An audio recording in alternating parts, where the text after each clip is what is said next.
Governor Sindh Nihal Hashmi Aiwan Iqbal برجاہیں حلیم نیازہ بہر زرگواسہ سربوتک governor Sindh visionary group chairman Ahmed Iqbal Baloch وشت کوتک گورنر سندھ گشتک ایوان اقبال منیک وہنی سیادین احمد اقبال بلوچ منی جوانی سنگتے اے درگتا پیسرگی قومی اسمبلی باس محمد اسلم بھوتانی سینئر صحافی نذیر لغاری ادگاہ ساڑی بوتگن گورنر سندھ نہال ہاشمی ایوان اقبال برجاہیں حلیم نیازہ بہر زرگواسہ سربوتک governor Sindh visionary group chairman Ahmed Iqbal Baloch وشت کوتک گورنر سندھ گشتک ایوان اقبال منیک وہنی سیادین احمد اقبال بلوچ منی جوانی سنگتے اے درگتا پیسرگی قومی اسمبلی باس محمد اسلم بھوتانی سینئر صحافی نذیر لغاری ادگاہ ساڑی بوتگن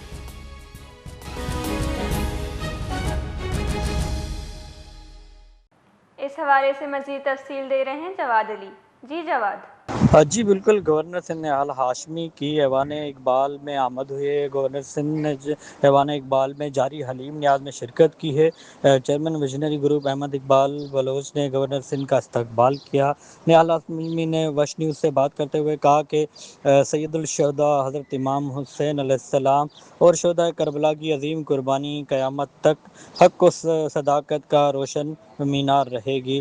گورنر سندھ کا کہنا تھا کہ یوم عاشورہ میں ہمیں حق، صبر، استقامت، ایثار اور باطل کے سامنے ڈٹ جانے کا درس دیتا ہے۔ ان کا کہنا تھا کہ ایوان اقبال سے ان کا جو تعلق ہے وہ کئی دہائیوں پر محیط ہے۔ ان کا کہنا تھا کہ ہر سال وہ ایوان اقبال میں حلیم نیاز میں شرکت کرتے ہیں۔ اس کے علاوہ آپ کو بتاؤں کہ سابق رکن قومی اسمبلی اور اسپیکر بلوچستان اسمبلی اسلم بھوتانی صاحب نے بھی جو ہے شرکت کی ہے۔ اس کے علاوہ سینئر صحافی نذیر لغاری، سابق صدر کراچی پریس کلب امتیاز خان فاران نے بھی حلیم نیاز میں شرکت کی۔ جی بہت بہت شکریہ۔